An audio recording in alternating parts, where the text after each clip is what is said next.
ここもね、集団墓地ですね。ものすごい数のお墓があります。2004年11月から12月に行われた米軍による総攻撃、その時の方々のお墓です。アリの子1匹入れないぞっていう勢いで米軍は包囲攻撃をして、死者は6000人を超える。たくさんの犬が遺体を貪っていたりとか、米軍の装甲車が遺体を踏んづけて歩くのを目の前で見てしまったと。初めて武器を取って復讐してやろうかって思ったって。戦争を止めたい、戦争を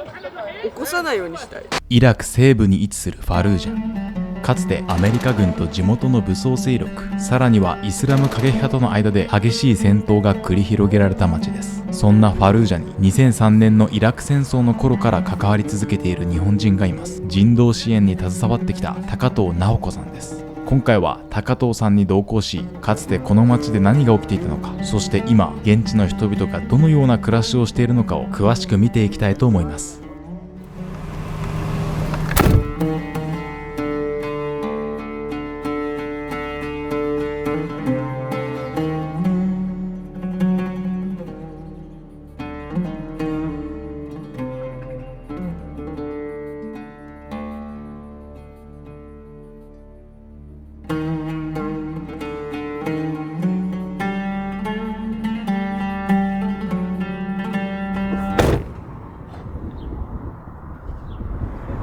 ファルージャの中心地から15分ほど車で移動してきた場所にやってきました。ここもね、集団墓地ですね。ものすごい数のお墓があります。本当にいろんな場所に集団墓地があって、戦争で亡くなった方の数の多さがこういった集団墓地の多さから分かります。イラク戦争の時代、そしてその後の米軍占領の時代、何があったのか詳しく話を聞いてみようと思います。この辺りにある小さいブロックもですね、アラビア語で番号だけが書いてあるんですけれども、身元不明のご遺体がこの下に眠っているみたいです。イスラム教はね、土葬なので土の下に埋めますけれども、当時ですね、アメリカ軍の攻撃、特殊な武器が使われたか何かで、もう遺体の損壊があまりにも激しいと。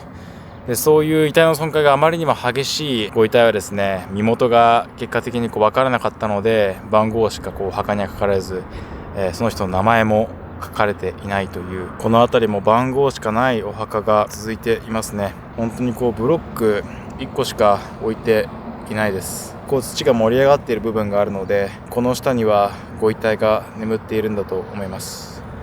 ここにも集団墓地がありますけれども、ここに埋葬されている方々はどういった方々だったんでしょうか。この集団墓地は2004年11月から12月に行われた米軍による総攻撃、2回目の総攻撃というふうにセカンドバトルとかって言われますけど、その時の殉教者の方々のお墓です。どういった光景が当時ここにあったんですかね。私の友人がバトルが終わって一旦その包囲が解かれる時に、住民代表たちと一緒に私の友人が英語ができたので、米軍と直接交渉して中に入らせてくれと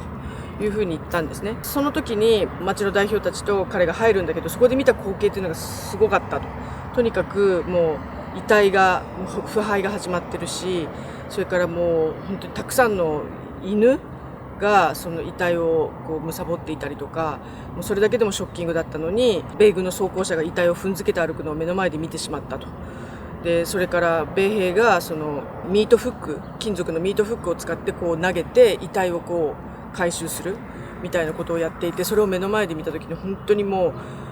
に殺意を覚えたというか、そういうふうに彼は言ってましたけど、初めて武器を取って復讐してやろうかって思ったって彼は言ってましたけど、米軍はその町の代表たちにカメラはいいよって言ったけどビデオはダメだって言ったんですよ。彼はそのカメラを持ってその中に入ったんだけど、そういう光景を見たもんだから一瞬復讐してやろうと思ったけれども、そうじゃなくてこの光景を世界中に伝えてやるっていう風に気持ちを切り替えて、遺体を受け取る時にビデオカメラを持ってもう一日中ビデオを回して、もうトラック何台にも分けてそのご遺体が運ばれてくるのを全部記録して、でその身元確認をする様子とかも全部記録して、でそのご遺体が非常に特殊なご遺体になってたり、焼け焦げてたり真っ黒焦げになってたり、それから青白くなってたり、膨らんだり、皮膚が全体ゴム手袋のように剥げていたりとか、もうちょっとすごい状態だったんですよ。ほとんどの人が身元がわからないから所持品、免許証とかその ID とか、それから写真とかリングとかいろんなものでその身元を確認しようとしたっていう要素を全部彼はカメラに収めた。ビデオに。でその時に、イラクは土葬なんで毛布にご遺体をこう米軍のボディバッグからその毛布にこうくるみ直してで埋葬するっていう土を持ってで身元が分からなかった人たちには番号を振ってでその、リストこの人はこういう所持品を持ってましたみたいなリストそれとその番号をそのブロックに振って埋葬したと。その様子が今ここにもまだ見て取れますけど未だその身元のわからない人たちの何列も並んでますね。その時の様子を、私はそれを何時間にも及ぶ映像をすごい映像だったんですよ。で本当になんていうんですかねもう私がそれを渡された時に言われたのが2つあって1つは世界中にこの映像を届けてくれって言われたんですね。1つは米軍はきっと何か特殊な兵器を使ったんじゃないかってすごい言われた。だからそれを世界中に見て知ってもらって調べてもらいたいっていうことを言われたんですね。伝えてくれと調べてくれ、それをなんか、言われたので、日本のテレビ局に持ってったりそれから講演会もうほぼ毎日講演会でその話をしたりっていうのをずっと何年もやってたんですね。でテレビ局でも扱ってはくれたんですけれどあまりにもひどいのでやっぱり全部カットかもう全体がモザイクになって画面全体モザイク見たくなってるので、視聴者の方は何映ってるか多分わからないっていうような状況だったのでもうこれは自分の言葉でちゃんとお断りを入れて見てもらう形を取るのがいいのかなと思って全国をそれを回ってました。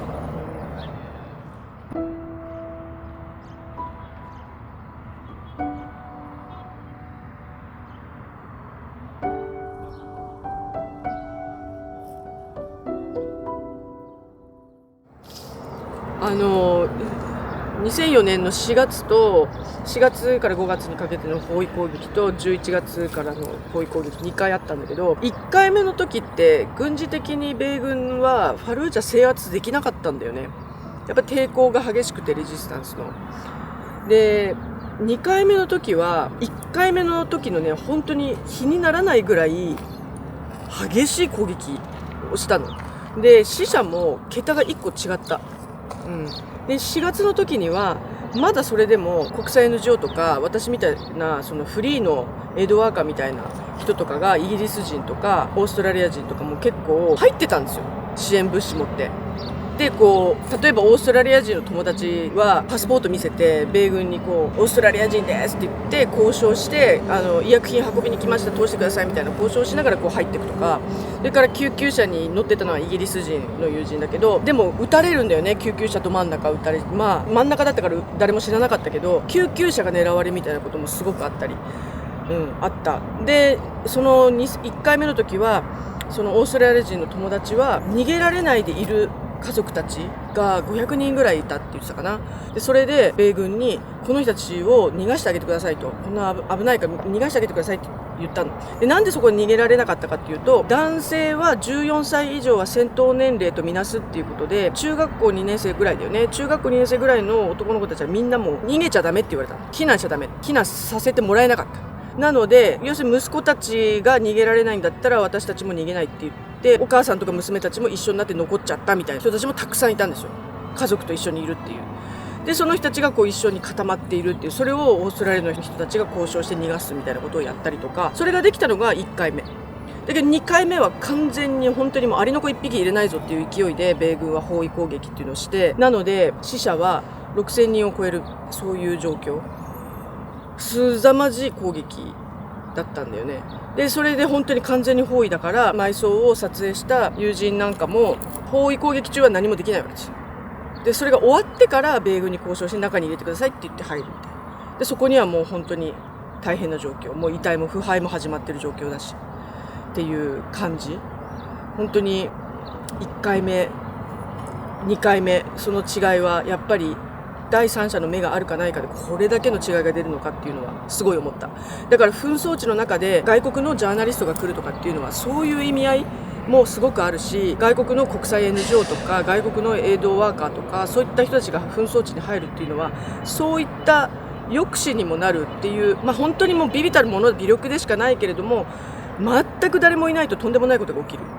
あるいは何もなかったことにされちゃうその何もなかったことにされたところで何が起きてるかって本当に恐ろしいことが起きている可能性があるそれは本当に教訓です。ベトナム戦争の時にアメリカって結構自由に報道をさせたじゃないですか。でそれで世界的に反戦運動が起きて、で湾岸戦争あたりからかなり情報統制をし始めて、それがさらにイラク戦争になって、ファルージャの第二次ファルージャの戦闘の時にはもう徹底的に情報統制を敷いたっていう感じなんですかね。もうそう、ジャーナリストとかも入れずに出したい情報を出すためにエンベッドっていう方法を取って、要するに従軍取材、米軍側からの映像を流すみたいな。だからまさにイラク戦争なんてそういう感じでライブ中継だったからね。そうするとやっぱ我々が日本でテレビの報道で見ているものっていうのがいかに一面しか切り取っていない可能性があるっていうことをやっぱり頭に入れておく必要がありますよね。そうですね。で本当に特にその紛争地っていうのはもう一番大変な時って、報道に乗ってくる時ってもう完全に人道危機になってるんですよ。完全にこれから危機が起きますよっていう時に報道はなくて、危機になって人がもう散々亡くなってから、それこそだから2003年で私が入ってもう1ヶ月もしないうちに、私たちが聞いたのは、日本のメディアから取材に来てたフリージャーナリストが言われてたのが、死者がもうちょっと多くなったらもう一回言ってとかね。それからいやイラクは賞味期限切れてるからねって私も言われたし、だんだんそうやって人道危機な状況はニュースになるけど、それからは消えていくじゃないですか。そうするとまた死者が、これまでは10人でニュースになったけど、20人30人が続いていったらもうニュースにならなくて、100人になったらニュースになるみたいな、そういう感じになっていくじゃない。でそのうち何もなくなるみたいな。だからポッと出てくる点のような報道をつなげてしまうとわけがわからないし、間違った見方になってしまうし、そこはすごく危険だなと。だからやっぱりどこの紛争地を見るにも点と点の報道をつなぐのではなくて、やるべきは点と点の間で何が起きてたのかっていうのを調べようと努力することはすごく大事かもしれない。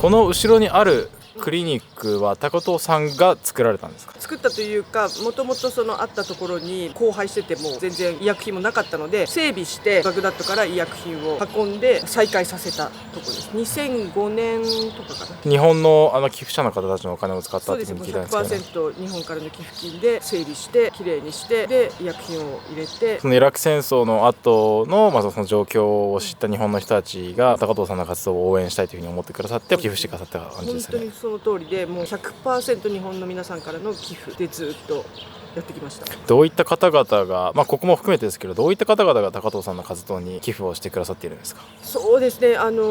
一番私寄付金を最初集めてなくて、自分のボランティアとして来てたけど特に寄付金を集めるってことしてなかったんですけど、新聞に載ったんですよね。でそれで新聞社のところに寄付金が読者の方が送られたみたいで、高藤さんの記事読みましたみたいな、で感想と一緒にお金が送られてきて、どうしますかって言われて、でそれが2回ぐらい続いたので、じゃあイラク支援ボランティア高藤直子っていう郵便局の口座を家の人に作ってもらって、でそこからです。本当に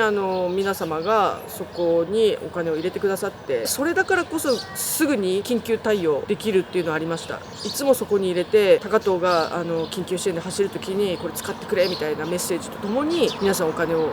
集めてくださって、なので本当に緊急支援がもうしょっちゅう必要だったから、その寄付金をいただいたのをすぐ持って走って現場行ってみたいな、本当に協力してくれる人がいっぱいいました。ここの診療所もイラク戦争後に米軍占領時代とかに戦闘とかで気づいた方とか空爆で気づいた方が来て治療を受けるクリニックっていうことだったんですかね。もっと地元のなんていうのかな、 PHC プライマリーヘルスケア。なるほど、必ずしも戦闘で気づいた方だけじゃなくても、この地域の人たちが利用できる、慢性疾患も含めいろんなそういった人たちの方が多いと思いますけど、はい。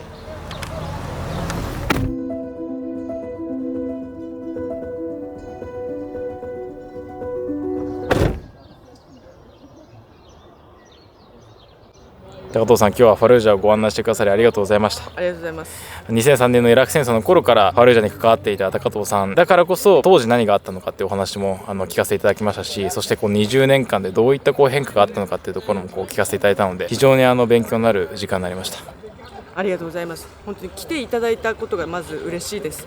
でこういうふうにいろいろ確かにそのバグダッドとかに比べるとちょっと動きにくい部分もありましたけど、でも今こういうふうに普通にカメラを持ってアンバールでなんかみんなと仲良く住民と、ね、人々と写真撮りながらそういうのができるっていうことがまずすごく感慨深いし、それから今回その原さんとここに来れてやっぱ自分の中でもすごくなんていうのかな、この22年を振り返るでなんか一つのなんかすごい整理もついてなんていうのかな、すごいいい機会になりました。振り返るいい機会になりました。やっぱりすごく複雑なので、すごくめちゃめちゃに入り組んだ関係性とかそういったものを全部説明 しないとわからないだろうな、難しいだろうな、理解してもらえるかなとかそういうふうに思ったりもするんだけど、でもそこが私はなんていうのかな、目的というよりは点と点の間を少しでも知ってもらいたい。点と点の間には数えきれない話があって、数えきれないバックグラウンドがあって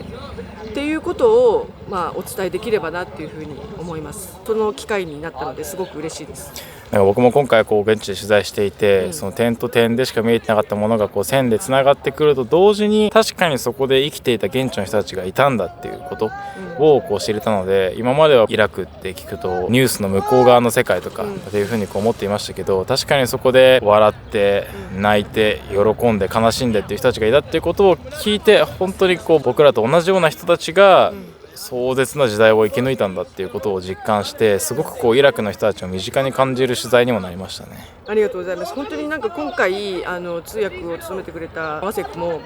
本当に辛い時期を過ごしてきたし、今日も集団墓地に行ったり、それから赤ちゃんの調査一緒にしててドクターサミラなんかと話してると、なんだろうね、私でさえこんな風にわーってイモーショナルになっちゃうから、そうだね、なんかやっぱり当事者の皆さんは本当にすごく深い傷を負っていて、でもそれでも生きていくっていうね、そのなんか力強さというかね、そういったところを本当に毎度毎度、特にアンバールの人たちは本当に忍耐強いと思うので、いつも勇気もらいます。頑張ろうと思いました。頑張ろうって何を頑張るか、戦争を止めたい、戦争を起こさないようにしたい、それを頑張ろうと思いました。私も本当にさっき集団墓地に行った時にすごく最後の瞬間とかちょっと想像すると、すごく自分も恐怖感にとらわれるような、本当にいろいろ想像してしまったんですけれども、同時にやっぱり前を向こうってことを思うと、やっぱり改めてこれからの人生、私はまだまだこの仕事を通じて世の中を良くしていきたいの、戦争をなくすために自分できることを考えていきたいなというふうに思ったので、私自身もなんか決意が新たになる取材になったなというふうに思っています。そういう意味でも本当にありがとうございました。本当にありがとうございました。と言いつつもまだまだイラク取材続きますので、はいまた明日からもよろしくお願いします。ありがとうございました。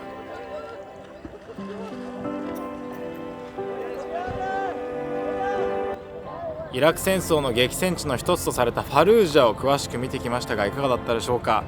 日本で生活しているとね、想像を絶するような話がたくさんあったかなと思いますけれども、紛れもなく実際にこの場で過去に起きた出来事です。私自身もすごく理解に苦しむようなことがあったり、思わず感情的になりそうな話がたくさんありましたけれども、一方でイラク戦争から20年以上が経ち、そしてその後の内戦であるとかイスラム国の支配を乗り越えて、確実にこのファルージャも復興をして、そして平和が戻ってきている、そんなことも感じました。どんな悲劇に見舞われた場所であっても、そこから力強く立ち上がる人々がいること、そういったことをですね、実際にこのイラクに来て取材をしたことで感じました。ぜひ皆さんの動画の感想もコメント欄で聞かせてください。原監督の海外取材は原監督を応援するサポーターズクラブの皆様のご支援によって成り立っています。おそらくこのイラク取材の動画を見て、皆さんがイラクに対して抱いていたイメージとか、イラク戦争に対して持っていた知識、大きく覆っているんじゃないかなというふうに思います。今後もですね、大手のメディアでは扱うことが難しい世界の実情をこの原監督のチャンネルを通じて発発信していきたいと思います。皆様の応援があるからこそこうやってイラクに来て取材をすることができています。ハラカンタの YouTube 活動を応援してくださる方がいらっしゃいましたら、ぜひ概要欄のリンクからサポーターズクラブのホームページご覧ください。今回の動画何か一つでも新しい学びがありましたら、ぜひ最後にポチッと一押し、高評価ボタンもよろしくお願いいたします。ということで